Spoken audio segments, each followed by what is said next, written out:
우리 좌우에 계신 분 한번 인사할까요? 사랑합니다. 축복합니다. 네. 성경을 쭉 보면서 제가 자주 하는 것 중에 하나가 인물들을 분류하는 겁니다. 하나님은 일반적으로 영혼을 구원하시고 생명을 살리는 이런 사역을 하시지만 세상은 그렇지 않아요. 하나님의 생명 사역과는 다르게 다른 사람을 죽이고 파괴하는 폭력적인 모습을 보입니다. 그래서 우리가 성경을 보면서 인물들을 이렇게 여러 부류로 나눌 수 있는 거예요. 예를 들면 제가 좀 성경을 보니까 예전에 설교했던 것을 보니까 제자의 무리, 제자와 무리 이렇게 나누기도 했고요. 또 상황마다 조금 다르죠. 예수님을 대적하는 종교 지도자들과 예수님을 따르는 제자들, 그리고 그 사이에서 왔다 갔다 하는 무리 이렇게 나눈 적도 있었고요. 또 구약에서는 하나님에게 속한 자 다윗, 그 세상에 속한 자 대표 사울, 이런 식으로 이렇게 부류를 이렇게 나누는 일들을 할 수가 있습니다. 또한 이제 오늘부터 예수님이 잡히신 이후에 십자가에 못 박히는 이 상황 속에서도 여러 부류가 등장을 하고 나눌 수가 있습니다. 먼저 첫 번째 부류는 시기하는 마음을 가지고 예수님을 죽이려고 하는 이 종교 지도자들이 등장을 합니다. 오늘 말씀에도 그들은 모여서 이미 예수님을 죽일 마음으로 모였다고 말씀하고 있고요. 죽일 마음으로 모여서 함께 의논했다라고 그렇게 말씀하고 있습니다. 그러니까 이미 예수님을 잡으러 갔을 때부터 의도를 가지고 있었던 거죠. 죽이려는 의도를 가지고 있었다라는 것을 성경은 보여주고 있습니다. 두 번째 부류는 예수님을 배반한 사람들로 이렇게 분류를 할 수가 있습니다. 대표적으로는 가룟 유다를 들 수 있지만 이제 여기에서는 예수님을 따라다니다가 도망친 사람들, 제자들까지도 이렇게 배반하는 자들로 이렇게 모을 수가 있을 것 같고요. 세 번째 부류는 중간에서 오락가락하는 무리를 또 볼 수가 있습니다. 그들은 예수님께서 기적을 행하실 때, 또 예루살렘에 입성하실 때 예수님을 향해서 열광했지만 예수님의 그 이후의 행보가 자신들이 기대했던 이 메시아와 달랐다는 것을 알게 되자 돌변하는 모습을 보이죠. 마지막 네 번째 부류는 이제 권력자가 등장을 합니다. 오늘 말씀에 잠시 등장하는 빌라도죠. 뒤에 더 나오게 되는데요. 앞으로 이렇게 우리가 이 네 부류의 모습을 보시면서 이 십자가의 사건, 십자가의 길을 보시면 더 이해하기가 쉬우리라 생각을 합니다. 예수님이 잡히시고 십자가에 못 박히신 데에는 이 네 부류가 모두 다 상관이 있다, 연관이 있다라고 말씀을 드릴 수가 있어요. 자, 이렇게 대제사장과 장로들은 예수님을 붙잡아서 신문했고 이 신성모독이라는 이 사형에 처하는 죄목을 붙였습니다. 이것은 야밤에 이루어진 불법 재판이라고 말씀을 드렸어요. 밤새도록 잡아서 불법적으로 신문을 하고 온갖 거짓 증인들을 모아놓고 증거들을 댔지만 하나도 일치하는 증거를 얻을 수가 없었습니다. 결국 예수님이 스스로 자신이 하나님의 아들이요 그리스도라는 것을 자신의 입으로 밝히니까 드디어 그들은 거기에 신성모독이라는 죄목을 질 수 있었던 것입니다. 자, 그래서 이제 새벽에 본문 1절 2절을 보면 이 빌라도, 로마의 총독이었던 당시 이 빌라도에게로 예수님을 인도하는 그런 모습이 나타나고 있어요. 여러분, 이런 말도 안 되는 재판이 어디 있습니까? 요즘 이런 재판을 한다면 어떤 일이 벌어질까요? 밤에 잡아요. 밤에 잡았습니다. 그리고 밤새 신문을 해요. 그리고 그 사이에 속전속결로 사형을 결정하고 총독에게로 넘겼어요. 이 의도했으니까, 준비해 놨으니까 이게 가능한 일이었습니다. 이들이 빌라도에게 예수님을 넘긴 이유는 당시 이스라엘은 로마의 지배를 받고 있었기 때문에 실제로 사형을 언도하고 사형을 실행할 수 있는 권한이 이 종교 지도자들에게는 없었기 때문에 이 빌라도에게로 넘긴 겁니다. 뭐 숨어 살 수 있었겠죠. 다른 한편으로는 예수님을 죽이는데 뭐 어떻게든 숨어 살 수 있었겠지만 자신들의 피를 묻히지 않고 이방인의 손으로 예수님을 죽이려는 이런 의도도 있었다고 볼 수가 있는 것이죠. 어쨌든 이제 로마에게로 넘어갑니다. 근데 로마에게로 넘어가면 유대인에게는 이 신성모독이라는 것이 죽일 수 있는 사형에 해당하는 죄였어요. 돌로 쳐 죽일 수 있었지만 로마는 그렇지 않아요. 로마에서는 이 신성모독이라는 죄가 사형을 언도할 만큼의 그런 중죄는 아닙니다. 그래서 뒤에 나중에 보면 여기에 이제 황제와 관련되는 몇 가지 죄의 죄 목록을 더 추가하게 되는 것이죠. 자, 이렇게 보면 우리가 이런 과정을 보면 이 모든 것을 통해서 알 수 있는 것은, 다시 한번 우리가 알 수 있는 것은, 예수님은 그렇게 죄를 찾아내려고 해도 죄를 찾을 수가 없는, 죄가 전혀 없으신 분이라는 것을 우리는 성경을 읽어가면 읽어갈수록 더 명확히 알게 되는 것입니다. 죄가 없어요. 그들의 증언은 다 거짓이니까요. 맞는 게 하나도 없으니까요. 그런데 예수님은 죄가 없으신 분이셨지만 우리의 죄를 위해 친히 십자가의 길을, 그 죄를 담당하신 분이라는 사실을 여러분 믿으시기를 바랍니다. 자, 이렇게 말도 안 되는 제목으로 불법 재판을 받고 그 말도 안 되는 이 거짓 증언들을 하면서 예수님을 신문하고, 그 새벽에 예수님을 빌라도로 끌고 가는 모습을 가까이에서, 아주 가까이서 다 지켜본 사람이 한 사람 있었습니다. 누구예요? 바로 예수님을 넘긴 가룟 유다였습니다. 오늘 이제 가룟 유다의 이야기가 나오는데요. 근데 이제 그 모습을 보고서 이제서야 양심의 가책을 느끼고 자신이 잘못됐다는 사실을 깨닫고 뉘우치게 됐습니다. 그래서 예수님을 팔아넘긴 값으로 받은 은 30을 가지고 다시 이 대제사장들과 장로들에게 가져다 줍니다. 그리고 이렇게 말해요. 내가 무죄한 피를 팔고 죄를 범하였도다 라고 말합니다. 그러나 그 이야기를 들은 대제사장 일당들은 그러냐? 그럼 우리나라는 상관없는 일이니 무죄한 피를 흘린 저주는 네가 받아라, 네가 당하라, 이렇게 냉정하게 선을 긋고 냉정하게 말합니다. 자기들은 거기에 대해 책임이 없다는 거죠. 네가 넘겼으니 네가 책임을 져라는 거죠. 여러분, 이게 세상의 원리예요. 권세 있는 자들의 특징이죠. 죄를 짓고 부당한 일을 할 때는 많은 사람들을 이용합니다. 그러다가 책임을 질 일이 생기거나 어떤 일에 문제가 생기면 어떻게 합니까? 자기들은 딱 꼬리를 잘라요. 선을 긋죠. 그리고 그 일을 행한 사람에게 모든 책임을 떠넘기는 거예요. 여러분, 유대 종교 지도자들이 정말 책임이 없습니까? 유다보다 더 나쁜 사람들이잖아요. 모든 것을 계획한 사람들이에요. 유다보다 더 나쁜 죄를 지었지만 그들은 책임을 안 지려는 거죠. 유다는 그들에게 어떻게 보면 이용만 당한 겁니다. 그러나 이것은 뭐라 할 수 없죠. 유다가 그들과 세상과 타협한 결과이기 때문에 그 죄에 대한 책임은 자기에게 있는 것입니다. 여러분, 우리가 이런 세상의 원리, 세상의 성격을 잘 알고 이런 세상과는 절대로 타협해서는 안 됩니다. 그 결과 유다는 그 길로 물러가서 목을 메어 죽게 됩니다. 얼마나 안타까운 일입니까? 유다는 뒤늦게 잘못을 알고 깨닫고 뉘우쳤지만 결국 스스로 목숨을 끊는 비극적인 인물이 되고 말았어요. 저는 이게 어렸을 때부터 유다가 뉘우쳤는데, 유다가 분명히 돌이켰는데 왜 용서를 받지 못하고 죽게 되었을까? 이게 어렸을 때부터 이해가 안 되는 거예요. 아니, 이 정도로 뉘우쳤으면 된 거 아닌가라는 생각을 했는데 왜 유다는 뉘우쳤는데 자살하는 데까지 이르게 된 것일까요?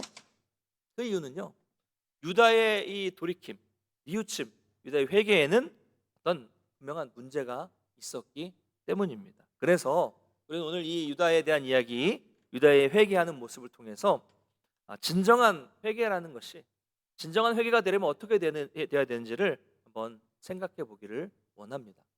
첫 번째, 진정한 회개는요, 때를 잘 붙잡아야 합니다. 여러분, 유다의 회개는요, 이 문제는 때를 놓쳤다는 데 있어요. 앞에서도 살펴봤지만 이 가룟 유다에게는 회개할 기회가 이미 여러 번 있었습니다. 예수님께서 계속해서 유다와 함께 계시면서 직간접적으로 계속해서 깨닫도록 말씀하시고 힌트를 주시고 계속 말씀을 하셨어요. 기회를 주셨습니다. 그러나 유다는 그런 반복되는 기회를 붙잡지 않았고, 다시 말하면 의도적으로 그 회개의 기회를 자기가 스스로 거부한 겁니다. 물론 오늘 이 본문이 나오는 이 시간까지도, 스스로 그가 목을 메어 죽기 전까지도 아직 기회는 있었어요. 기회는 있었습니다. 하나님은 죄인이 회개하기를 끝까지 기다리신다는 것을 여러분 믿으시기 바랍니다. 끝까지 기다리세요. 어떻게 할 수 있습니까? 예수님과 함께 달린 이 두 강도 중에 한쪽 편에 있었던 강도를 생각해 보면 잘 알 수가 있습니다. 그는 흉악한 죄를 짓고 십자가에 달려서 곧 얼마 후에 죽게 될 처지였지만 마지막 순간에 예수님을 믿고 회개하고 예수님을 영접했습니다. 그렇죠? 예수님은 그를 받아주셨고 그 인생의 마지막에 좀 평생 잘못한 일을 하다가 그 마지막 한순간 회개함으로써 구원을 받았습니다. 자, 이렇게 보면 이 회개의 때를 놓쳤다라는 말은 좀 맞지 않는 것 같지만 유다는 달랐습니다. 유다는 끝까지 회개하지 않았어요. 뉘우쳤지만 끝까지 회개하지 않고 결국 스스로 목숨을 끊게 된 것입니다. 거기까지 간 거 이제 이미 기회를 놓쳤다는 거죠. 때를 놓친 겁니다. 자, 좀 더 자세히 보면요, 오늘 우리가 보는 이 본문 3절을 보면 뭐라고 되어 있냐면요, 유다가 스스로 뉘우쳤다라는 단어가 이 말로 표현이 되어 있습니다. 근데 여기에서 이 뉘우쳤다라는 말은 우리가 보통 사용하는 회개하다라는 말과는 의미가 아예 다릅니다.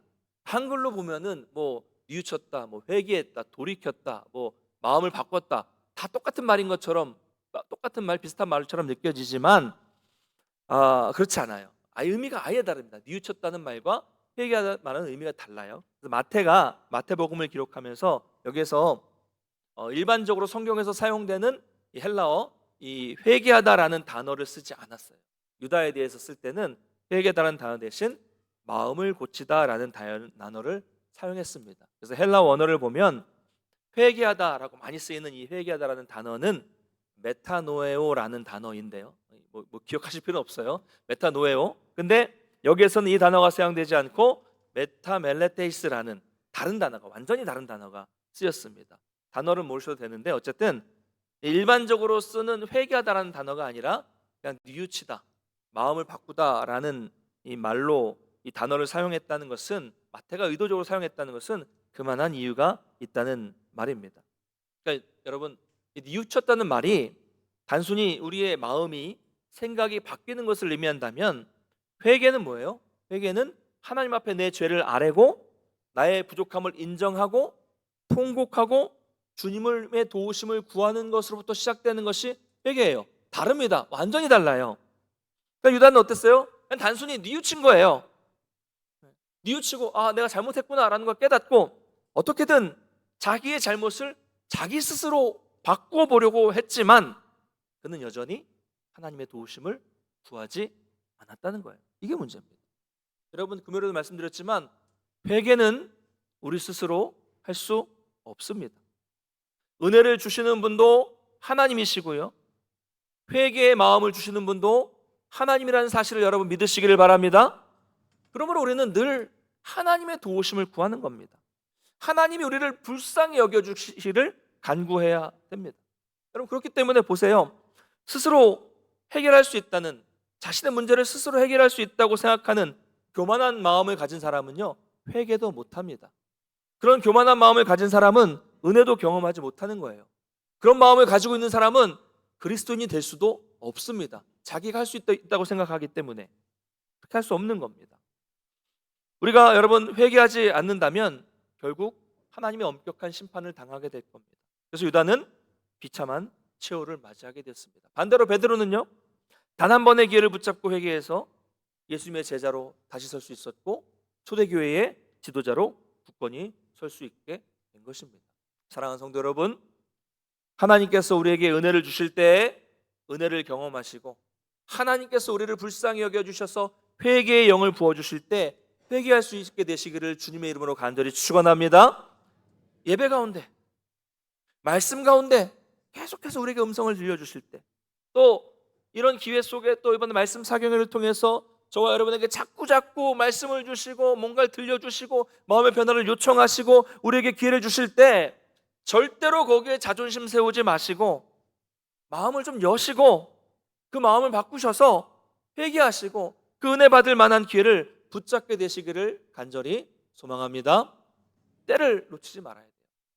자, 두 번째, 진정한 회개는 돌아가는 겁니다. 어디로 돌아갑니까? 잘못 가고 있는 길을 멈추고 돌이켜서 하나님께로 돌아가는 거예요.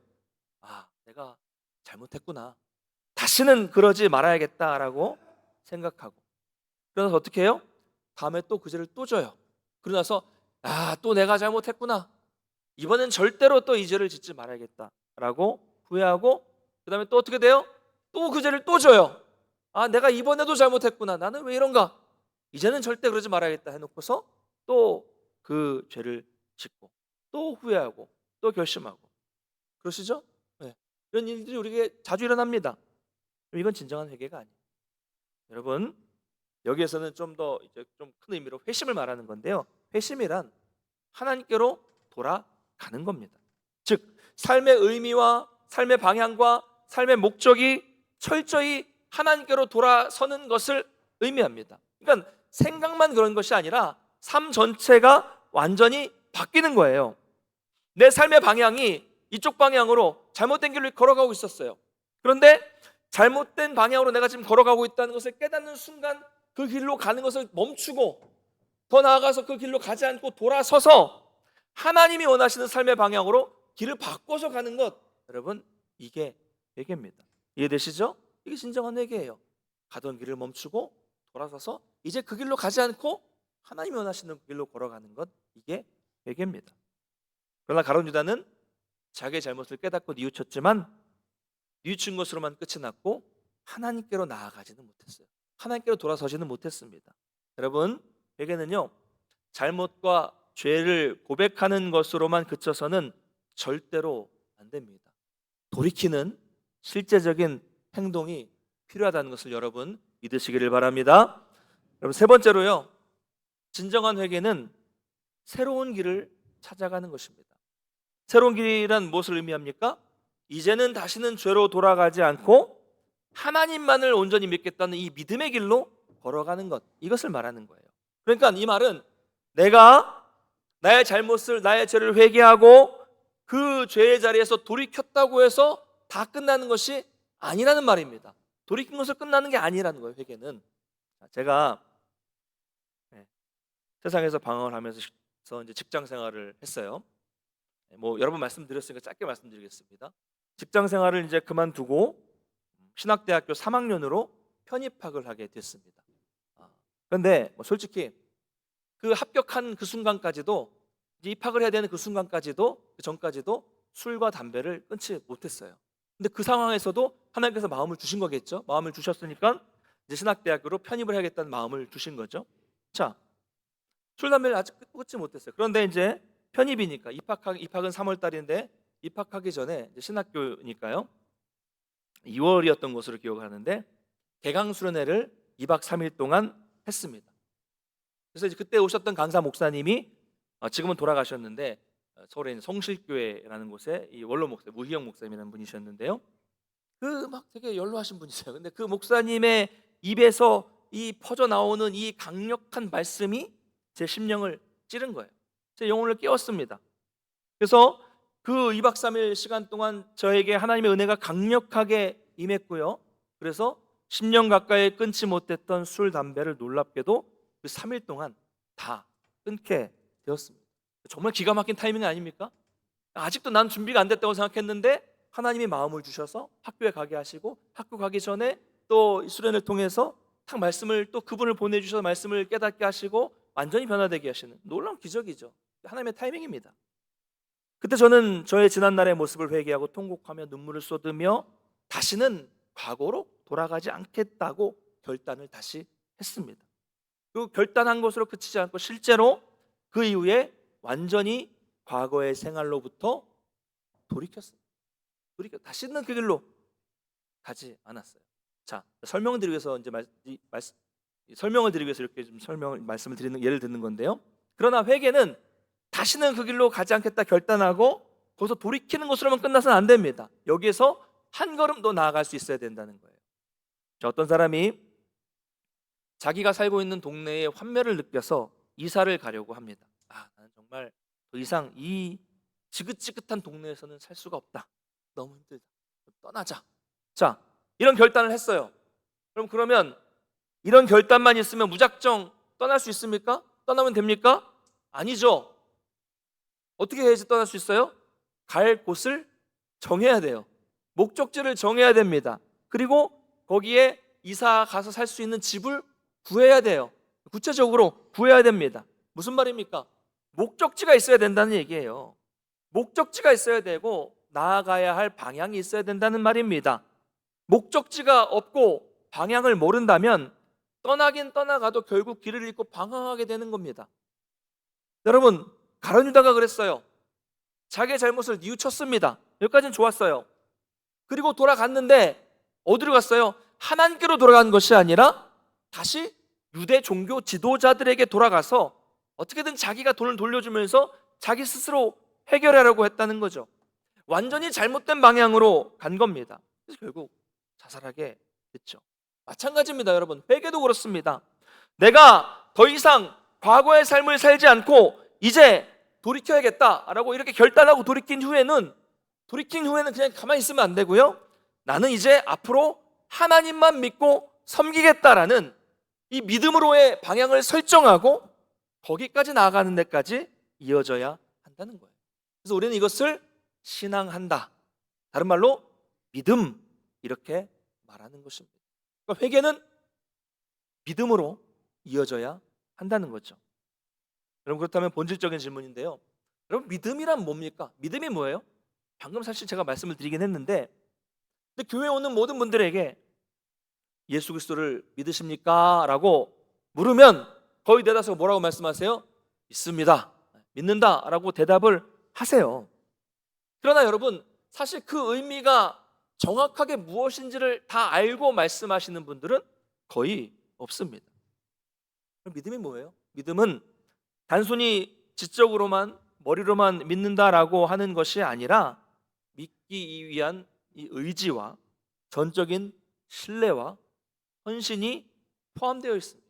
다시 말씀드리자면 믿음은 머릿속으로 관념적으로 그냥 내가 믿는다라고 인정하는 것을 이것만을 의미하는 것이 아니라 거기에 이 머릿속에 있는 이 믿음의 삶이, 행동이, 순종이 함께 들어가 있는 그런 말이 믿음이라는 거예요. 보통 이런 말씀하시는 분들이 많아요. 나는 예수님을 믿습니다. 그러나 아직도 저의 삶은 여전히 세상에 있습니다.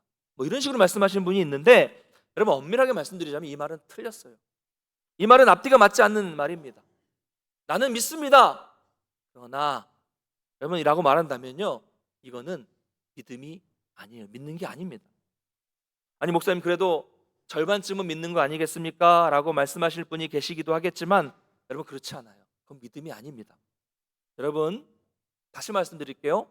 믿음과 순종은 별도로 떨어져 있는 단어가 아니라 하나라고 제가 누누이 말씀드렸습니다. 믿음 곧 순종, 믿음의 순종, 믿음과 순종은 하나다, 말씀을 드렸어요. 계속 이렇게 말씀을 드렸습니다. 기억나실 겁니다.